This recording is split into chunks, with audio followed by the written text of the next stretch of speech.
there we go. Okay.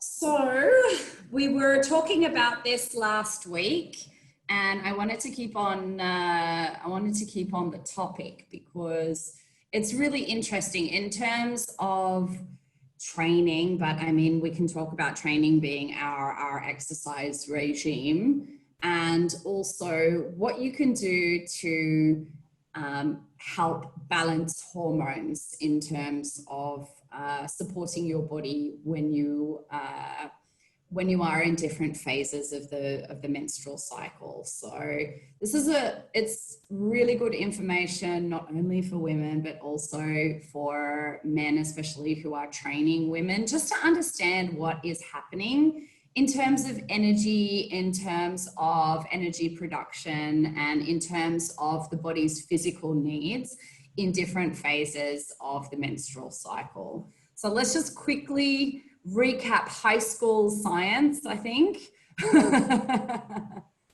And I've got this little diagram here, which I'm going to repeat quite a few times, just so that we can keep our minds organized here. So basically, the cycle starts with a phase of menstruation, which we all know. So that is up to day 5 or day 7 of the menstrual cycle. Obviously, it depends woman to woman, but this is the general time of flow. And what's happened is all hormone levels have dropped, and that is to facilitate the renewing of the lining of the womb. So at this point, you have really low levels of estrogen and progesterone. And that also is very significant in terms of what the body needs and what you're feeling in your body as well. We're going to talk later, especially when it comes to nutrition, about you know, some of the cravings and some of the energy dips that we might have during the cycle. But it's important to understand what's actually happening in terms of hormones in that phase. So after that has stopped, we go back into a rebuilding phase, because obviously the whole menstrual cycle is geared towards fertility. So once the womb lining has been gotten rid of, then it's got to start another cycle of building it up again, right? So day 7 up to ovulation is geared towards that. So we get an influx of a hormone called follicle stimulating hormone, and follicle is just another word for egg. So basically what that does is it tells your body that you need to start preparing for the egg to be released in the ovulation phase. So during ovulation phase, you get the release of a hormone called luteinizing hormone, and also a little bump in follicle stimulating hormone, because that is what makes you actually ovulate. And then of course you have the phase straight after, which would be the optimal phase for conception. And then once that comes to a peak, then of course there has to be a renewal phase. So then hormone levels drop again. And when hormone levels are dropping, that is when we tend to have the most PMS symptoms. So understanding what's actually happening on a hormonal point of view is really important, so that we can kind of see what's happening with the body, and therefore we can say what type of training is good for what phase. So we're going to break it down into the phases here. Sorry, let me just move you guys over. I think there was a question I can't quite see.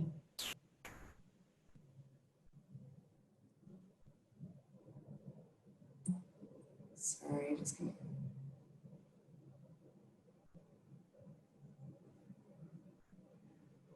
Okay.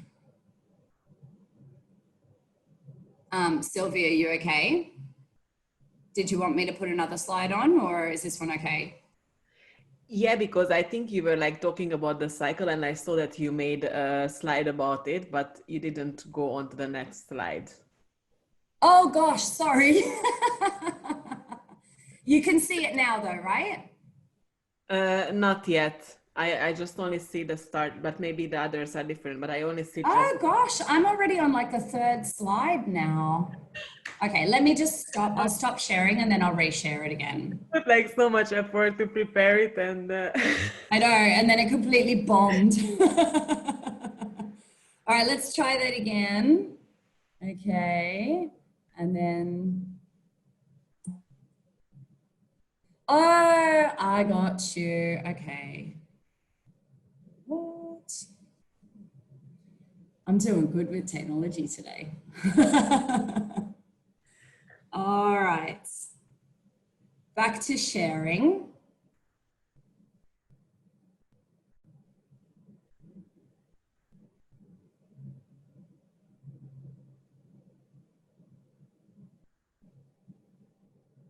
Okay. Do you guys, yes? yes. Okay, and then. Oh, yes. Yeah. Okay, perfect. So here we go. So this is what I was rabbiting on about when you couldn't see it.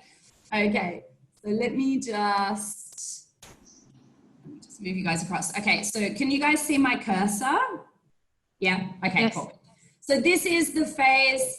So here's the drop of hormones towards when here would be the start of your cycle. So this is the period where you're releasing the womb lining. And then coming up here, you get a rebuild of estrogen towards ovulation time, at which time luteinizing hormone has a spike and follicle stimulating hormone. And then you have a drop in estrogen and then it rebuilds a little bit again. And then you can see that progesterone starts to happen after ovulation. And progesterone is the hormone that gets blamed for a lot of the issues that we relate to the menstrual cycle.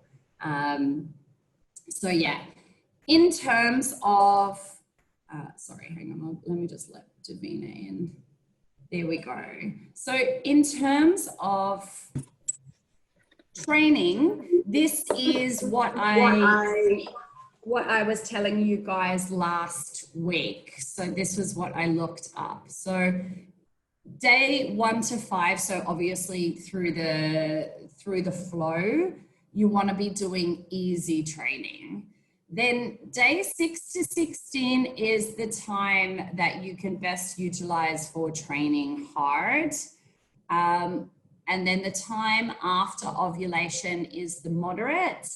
And then when you start to have that sharp decline in the hormones, that is moderate to easy time.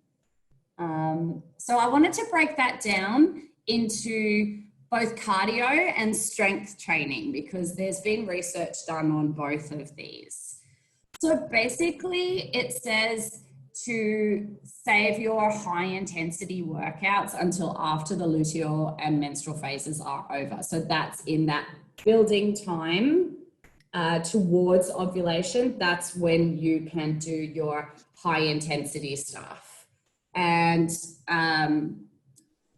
this is also because the body is actually more sensitive to insulin at this time. So it's actually easier for your body to do anaerobic workouts during this time, which is quite interesting, right? So in terms of being able to produce energy and efforts that are as intense as being anaerobic efforts, this is the best time for you to be able to do that. And then during the menstrual phase, obviously that's when it said to do the easy workouts. And that is when you want to start opting for shorter workouts, because in this time you're actually less sensitive to insulin. So that's also why you get the sugar cravings. Does anyone else get that? Yep, everyone's got a smile on their face. Okay. So in terms of strength workouts, there isn't a whole ton of research being done on this, unfortunately, which I'm like, why? But there is some evidence that when you're training in the follicular phase, that might result in higher gains, but that needs a lot of further study as well. But that could also be down to the way that your body utilizes protein in certain phases. In certain phases of the menstrual cycle, your body is better at storing fats. And then in other phases, it's not as good at storing fat as well. So there's definitely some biology there that you can tweak so that it's a little bit easier to gain the advantage when it comes to optimizing your body's composition. So the takeaway from the strength training is that even though the science shows no significant impact on your ability to perform these sports at any phase of your cycle, only you know how your body is feeling. And obviously we always talk about, you know, respecting how your body is feeling. So not because you're feeling lazy or whatever, but if your body feels genuinely tired, then you should rest. You know, it's about knowing yourself and knowing and knowing how you are, and then being able to optimize it. If you're having to push like an incredible amount, then that is your body signaling that there is something wrong there. So it's very important to really listen to your body, especially if you're feeling the symptoms that we associate with PMS. You know, and fatigue is definitely something that is real in certain phases. So that is in terms of your workouts. And now we're going to go with what you need in terms of nutrition according to your menstrual cycle. So we want to look at foods specifically that balance hormones, and that's to support whatever hormone it is that is taking the stage at the time, what kind of micronutrients you might need, and actually what kind of macronutrients you might need as well. In terms of the cycle, what I just mentioned before is at some periods of your cycle, you will be more susceptible to storage of fat. And in other phases, we can actually gain the advantage and use that time when you're not storing fat that well to look at optimizing your macronutrient profiles to being able to gain some advantage there. And then of course, hydration is really important because there are certain phases of the menstrual cycle where you will possibly retain more water than other times as well. I don't know about you guys, but I definitely noticed that my puffiness in terms of, you know, within 2-3 days, you can go from having been okay and then suddenly just being, you know, it's really amazing to see how water balance can be affected so quickly. And that's usually by hormones. And then the other thing is as well, if you do tend to have certain cravings, something like salt, you can retain a lot of water as well. So yeah, what can we do? So let's do this according to every phase. So the follicular phase, do you want me to go back to the little diagram first? Yeah. Okay, so here we go.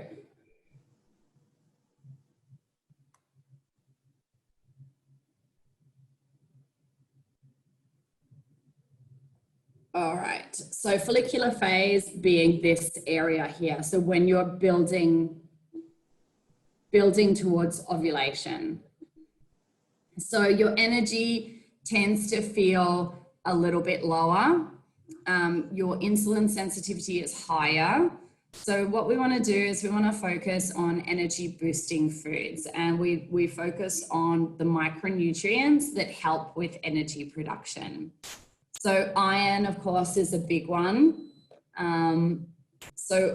You know, for people that are vegetarian, it's always been related, right? Vegetarianism and iron deficiency. And yes, you have to be smarter about iron if you don't eat a lot of animal-based foods. But yeah, obviously there are really good sources of animal iron, and they are the easier to absorb. That is definitely the case. Iron from animal sources tends to be easier for your body to actually absorb than iron from plant sources. However, you can do something which will boost the absorption of iron from non-animal products, and that is to eat iron along with vitamin C. So you can always, and iron in non-animal products is from your leafy green vegetables. You can get quite a bit from nuts and seeds as well. They're all really good sources. And what you can do, and you know, like if you look at things like broccoli and kale, you know, happy days, Pete, you know, you know that you can boost your iron levels for the follicular phase with broccoli and kale, and they're actually perfectly designed, right? Because both of those vegetables are really high in vitamin C. So not only are they a great source of iron, they also are a great source of vitamin C. And, you know, we were always told that oranges were like the best source of vitamin C, but they've got nothing on good old broccoli, I can tell you what. It definitely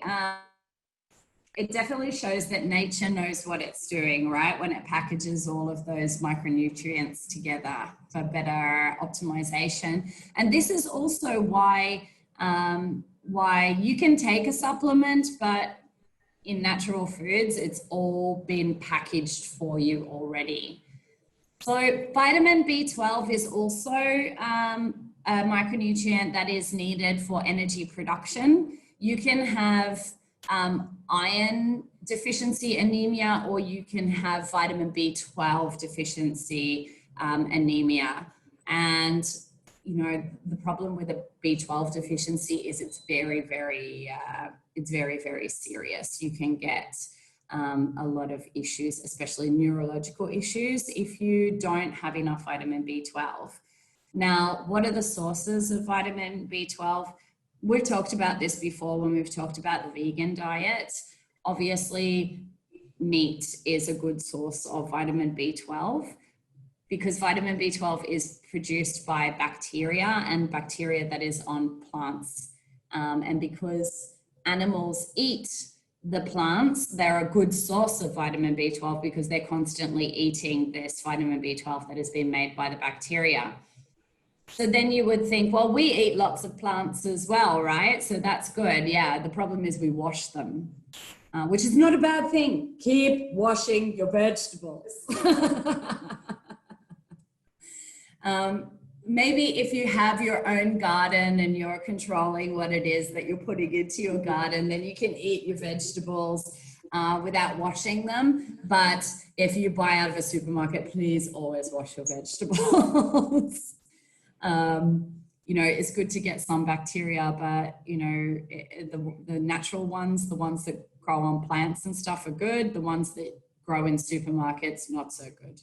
So yeah, definitely looking for vegetarian or vegan supplements of B12. You're looking at something like nutritional yeast.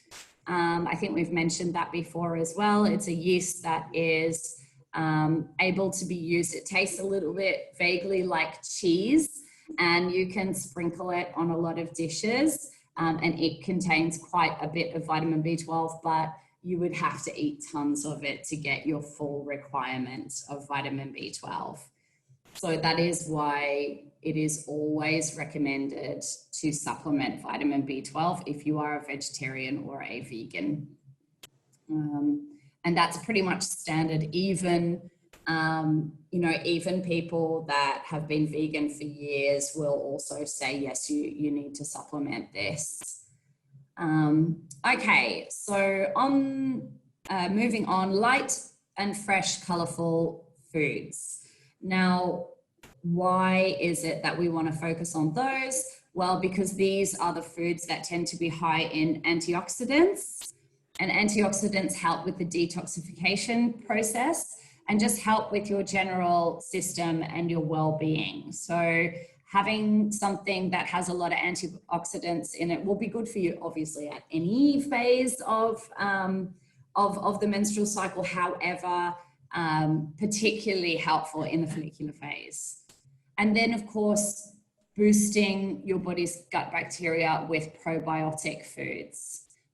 There are certain stages of the menstrual cycle where you'll have more digestive issues, and boosting your gut bacteria is definitely going to help, not only with energy production, because don't forget that a lot of absorption of these micronutrients happens with the help of your gut bacteria as well, vitamin B12 especially, also vitamin D, of course. So it's important to have probiotic foods the whole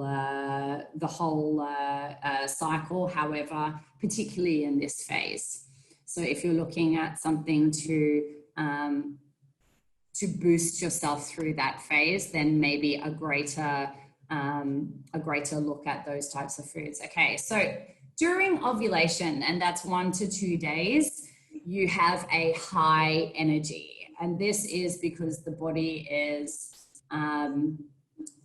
obviously ready to conceive. So in terms of females' physiology, we tend to let go of any water retention that we have. We have low hunger at the time because we feel very energized. It's all ready to go. And at this point, you can really take advantage of the fact that hunger is really low by doing a couple of things. Number one, cutting the carbs, obviously, because you're not getting those intense carbohydrate cravings in terms of needing energy. But also this is one of the best times to practice fasted training as well. So focusing on protein and fat, because that's going to help with whatever the body needs to do. But also because of the lack of hunger, it's much more easy to eat very healthy in this stage because you're feeling good, right? So yeah, this is a great time to try to cut the carbs a little bit and gain some advantage, and also for you to try doing some fasted training, because anyway your energy will be higher. And if you're not used to doing fasted training, this is the best time to actually give it a go. Let me move on. So luteal phase. So this is when we're starting to we have a little bit of high hormones, and then we start to going into the drop. So here is where you'll find that you're more sensitive to changes in blood sugar. This is also the time when it's possible that that you start to get a little bit sensitive around food as well. And this is the worst time to be practicing intermittent fasting. And if you guys have been to my intermittent fasting seminar, you can feel quite emotional in this time. So trying to, or being really strict with yourself and trying not to eat in this time, and resisting your body's cravings for food can be the worst thing that you can do in this time. Obviously, what I always say with intermittent fasting is yeah, you have to hold off the eating for a little while. But if you're getting really strong hunger pangs and your body is like hungry, then you should eat. You shouldn't resist. And a lot of the times learning when your body is really hungry can be something that, that is really beneficial. So this is the time where you're more sensitive to changes in blood sugar. So eat often, but lightly. Because of a slowing in your digestion due to the change in hormones, we are then going to be more prone to things like bloating and water retention in this time, and also constipation and that kind of end of the scale.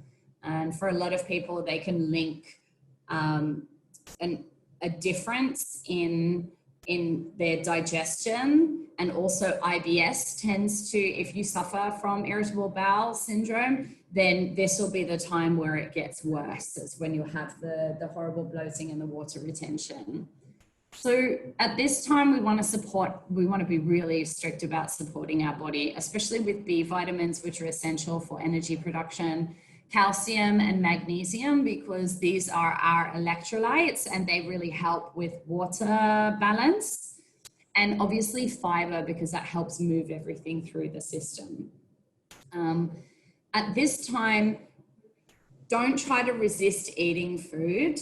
But if you are prone to something like a sweet craving, chocolate, chips, biscuits, all of that kind of thing, then you can support your body by opting to add some sweeter vegetables into your diet at this time. So that'll be something like carrots or pumpkin or sweet potato, or, the ones that are just slightly sweet.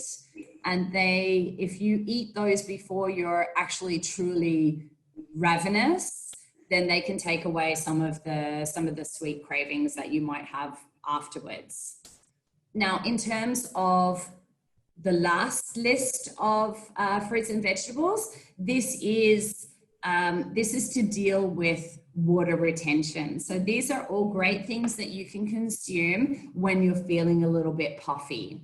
So celery is a diuretic. Celery juice is something that you can drink if you are really puffy. Ginger as well, which tends to always be in celery, carrot, and ginger juice. And there we go, there's carrots as well. So that is definitely something that you could drink if you're feeling a little bit puffy. Watermelon is definitely there too, and cinnamon, cucumber, and cranberries too. So they're definitely some fruits and veggies and spices that you can utilize to help in this phase. So then we come to the menstrual phase, and this is the one where most women are just like, okay, this is the worst bit in terms of cravings and energy lows. Yeah, I mean, the body is doing a whole lot of stuff here, right? So it's definitely a phase where the body is going to have to do some serious work. So what do you want to do? We want to focus on blood building foods, obviously, because we're losing some of our blood building elements. So foods that are rich in iron, zinc, and iodine. So, great vegetarian sources obviously will be your beans and your legumes. Of course, non-vegetarian sources would be meat and fish and eggs. In terms of iodine, that is something, it's a mineral that comes from the sea. So it's only really in sea food. So you can definitely eat seaweed, which most people don't like, I know. But sushi is definitely like the outside, the nori on the outside, that's a good source. And then you can also just be tricky and have a bit of iodized salt as well. You could use that at that time. And then, of course, in terms of zinc, you've got mushrooms, water chestnuts, beets, and watermelon that are full of zinc as well. And you might consider a supplement at this time as well. And taking supplements of the metals. So, you know, zinc, magnesium, and all of those is probably best done just before bed, because it helps you get a good night's sleep as well. So I think we've made it now. That's it. So I'm going to kind of, there we go, throw it to you guys now, just in case you guys have any questions. No, I don't have a question, but it was very, very interesting. Yeah, it's good to know. Yeah. Yeah. I know, right? Because, you know, I think I spoke about this last week too. You come from, you know, we're women and we should, you know, we can put up with anything, we can carry babies and all this kind of stuff. But, you know, it's not a good thing to smash yourself with workouts at the whole, like through your whole phase. Sometimes you do have to kind of go, okay, well, you know, I'm feeling a bit down on energy. There's no point in actually pushing through that. Yeah, so I think it's just, for me, it's a really interesting topic. And I think I mentioned last week as well that if you do get severe symptoms of PMS, so whether that be, you know, irritability, whether that be a lot of menstrual cramps, that these things are not necessarily normal. And for a lot of us, we kind of accept them because we think that that's normal. Like I know people that couldn't get out of bed for 2 days with a migraine when they started their menstrual period, and it would be like that they just resign themselves to the fact that that would be the way that it is, which is not the case. We can definitely support the body with the kind of training and the kind of nutrition that can help the body work through problems like that. I mean, in terms of cramping and cramping in general, not just necessarily menstrual cramps, magnesium is something that is very, very helpful with that. And if you do suffer from really bad menstrual cramps, then there is something that you can do, which is start supplementing with magnesium a couple of times before you, a couple of days before you actually have your period. Sorry, just excuse me for 1 second. There's somebody at my door.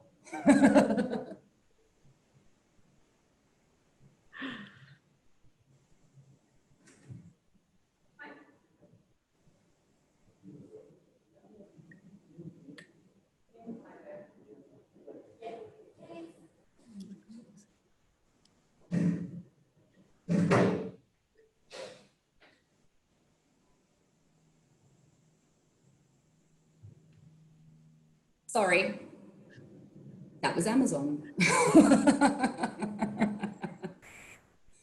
He had a very energetic ring. Good. Okay. Yeah. So that can be helpful, and that's not necessarily just for menstrual cramps, right? If you suffer from cramping of muscles post workout, then that's also something that you can use, and you don't necessarily need to take a supplement. There are creams as well that you can put on your skin these days, which are magnesium creams, so that you don't have to take it in, and it's nicely absorbed through your skin. And then, you know, the old way of doing it was to have an Epsom salts bath, right? So you'd sit in a bath of Epsom salts, and that you could also do a foot soak of that too, if you do have issues with that. So yeah, has Cassie done her whole washing up whilst I've been talking? Cassie was cooking breakfast. Oh, good on you, Cass.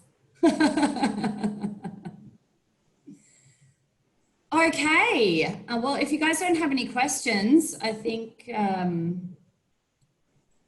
that was all that I'd prepared for you. Is there anything in specific that you guys want to hear about next week?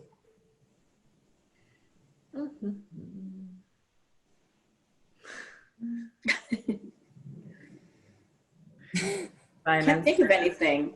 Okay, it's all right. You guys can message me during the week if you want to as well, and we can do that. Otherwise, I will think of something, I'm sure. It's been really good having you guys all here. Happy day off, everyone. Good old Thank you, public Mim. holiday here in. Is it a public holiday for you too, Mona? Yep. No, it's not. Oh no, you guys always have. Do you guys have Sunday off or no? Oh, you do. No.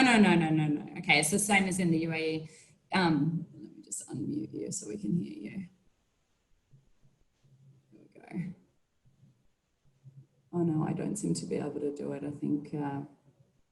I think maybe MJ's the boss now.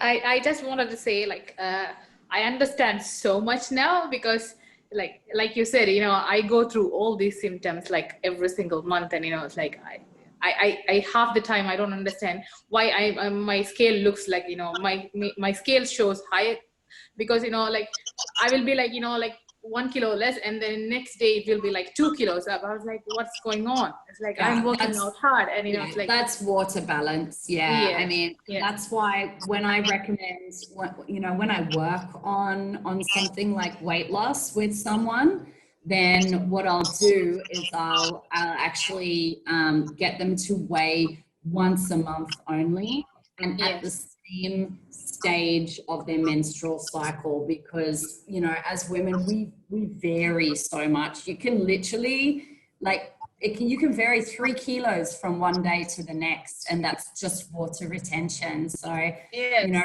for your sanity's sake, just weigh once a month. That is so true, because that is really frustrating, because you work out 2-3 times, 2-3 hours per day, like 5 days in a week, and then you know, like all of a sudden it shows like you gained like 5 kilos or 3 kilos, and it's like, and I know I am having my period and my bloating and everything, of course, but still it is frustrating. So I realize I'm never checking my weight during that period. So it makes sense now, like what you said, everything makes sense now. And I know I should focus more on my food as well. So I never really thought about the food actually, but I understand now. So I need to like change the food accordingly so that, you know, it's much better. So thank you, Mim. That was really, definitely. really... I mean, you know, in terms of water balance as well, you should, if you're going to weigh, then basically you get up in the morning and do it first thing. And then recreate the same thing. If you get up, obviously all of us want to go to the toilet first, because you know, you want to get rid of everything before you step on the scale. Yes. You know, take the towel and everything, you know, your elastic comes out of the hair. Yeah. Exactly. But, you know, that's me. Even Cecile will tell you, right? So, you know, Cecile does a lot of really long distance running, and she'll go out for a run in the morning, and obviously do a lot of sweating. And the way that you calculate how much you have to hydrate when you get back is you step on the scales before you go, and you step on the scales afterwards, so that you can see how much water you actually lost, so that you know to replenish that water as well. And I think you've told me, Cecile, that you've lost like 3 kilos in one run, right? Yes. Oh, wow. So yeah, it just goes to show that the fluctuations of your weight are nothing to do with gaining weight. It's just to do with water balance. So the only way that you can actually see the progress of your weight, and it's also why weight is not a good indicator as well.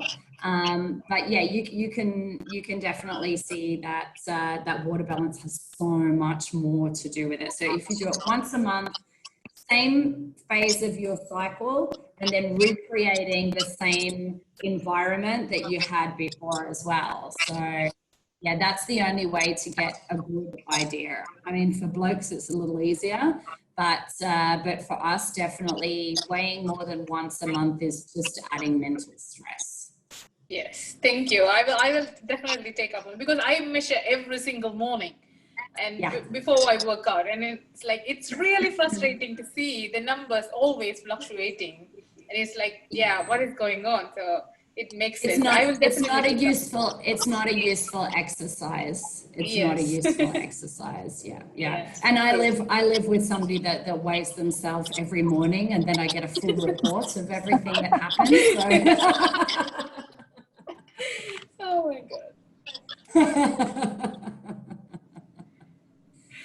All right, guys. Well, I think we're going to draw it to a close then. Have a great day, everyone. Enjoy your day off if you're having a day off.